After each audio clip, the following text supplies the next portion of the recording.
Number 3 is adapt your value proposition. Once you have set your objectives, think about your pitch. Remember, I talked about the value proposition before. It's what you can put across when you're given the cue to do so. And your cue, of course, would be when a customer asks you, what do you do? Or what is your offering about? Your cue is not, hello.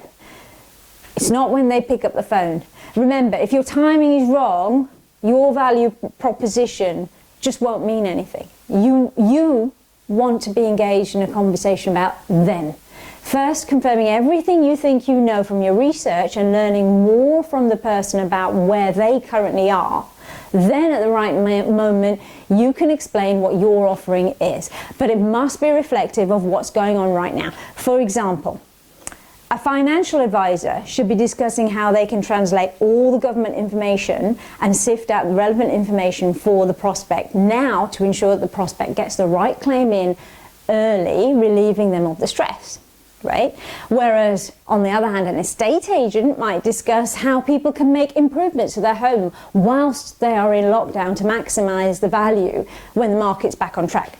The latter is about building relationships, the former is about selling, but both are reflective of the environment and both take into consideration the timing of their offering. Both shows financial and emotional value to the prospect. Number 4, empathy. This follows on nicely from the last point, number 3, it's about making your words count. This is one about the delivery of your words. A great message delivered badly is not a valuable one, so take note of your tone. Do what you need to ensure that your own stress levels are managed. People need an empathetic ear right now, so listen carefully. Be prepared to take your time.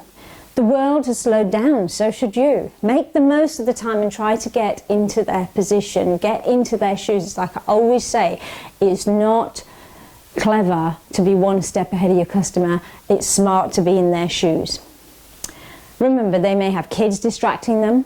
That's okay. Don't worry about having to call back if they have to rush off and look after those kids or a home emergency.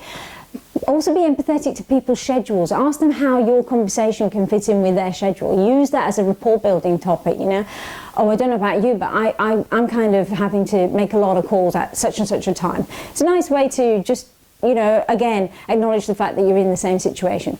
The best thing right now about empathy is that we'll all have that in common. This one thing in common, which is to survive the epidemic. And finally, number 5, teamwork. Whilst you're isolated, you are not alone. Those who generally work in teams should already be being supported by their managers with daily team conferences. It doesn't matter if there's much on the agenda or not. It's about keeping up morale. If your manager has not yet done this, then ask them, okay? They may just have been a little bit overwhelmed with individual calls and so it might not have occurred to them yet. However, individuals, those of you who work alone a little bit like me, get onto a group web chat with other like-minded people. There are lots of people in the same position. I am in the same position as you. I hope that you will join me on the Facebook group. Talk to me on LinkedIn. Give me a shout. Hey, listen, if you want me to coach you on your phone calls, call me. Reach out to me. We can have a conversation. We can have a little laugh about it. And at the same time, I can give you some tips on how you can make your calls work or working from home work for you. Whether it's negotiating on Skype or Zoom, whether it's putting an email together, whether it's making a phone call, or whether it's just organizing your time, give me a shout. I can help you with that. All right? Okay, so let me just recap. We've got 5 things here.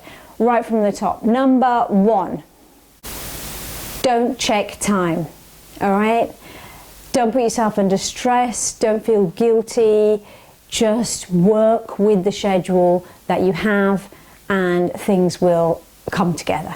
Number 2, adapt your objectives. Are you the supplier that the companies need now, or are you a supplier that company needs later? Is it a company that needs your kind of product and offering now, or is it a company that needs your kind of product and offering later? Number 3, adapt your value proposition. Where's the value you bring right now? Is it in a good, strong relationship for later on? Or is it that you need to make your pitch heard now so that they can see the value in how you can support the business right now? So couple your objectives together with your value proposition to get the right pitch. Number 4, empathy, making sure that you listen to yourself. If you haven't already heard yourself on the phone, maybe record yourself and play it back, because I think it always works. Would you listen to you? And number 5, finally, teamwork. Don't isolate yourself completely.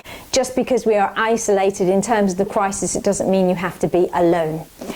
So I hope this has helped you with where you are right now. As I said earlier, if you subscribe to my channel, thank you if you do, but please reach out to me, because I am happy to speak to you, to coach you, to help you through your calls.